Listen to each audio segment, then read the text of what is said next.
Let me first express my gratitude to have been invited at the Parliament of New Zealand to celebrate the 70th anniversary of UNESCO. The New Zealand government was an original signatory. It does, in my opinion, wonderful work. It has done for the 70 years, and hopefully will continue to do so.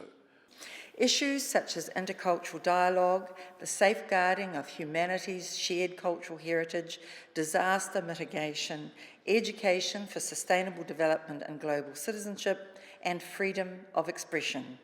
In this context, cooperation in education, the sciences, culture, and communication has never been more important. What UNESCO can do is take that vision. For us in New Zealand, this National Commission, we're able to apply that to various initiatives and projects in New Zealand that further what is a very good vision indeed of caring for cultural heritage, looking at sustainability, putting emphasis on education, etc. So because UNESCO's there, because we were an early signatory, because we are a national commission, we're able to take that vision of UNESCO and apply that in a practical way within New Zealand. The famous sentence of the preamble of the Constitution, since wars begin in the minds of men, it is in the minds of men that the defences of peace must be constructed, remain relevant in the current days and in this 21st century.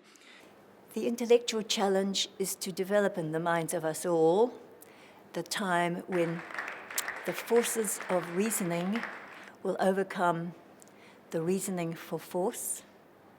UNESCO stands for what the world should be like in the future.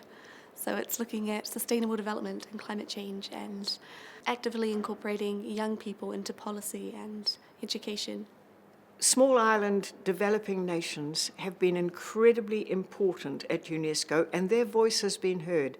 But it's also the developing nations whose voice has been heard, and the developed nations have had to listen.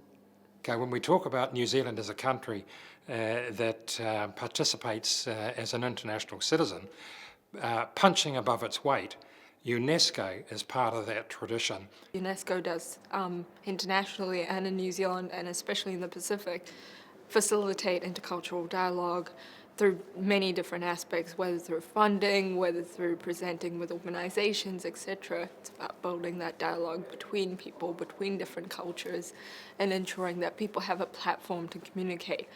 And through that we can build peace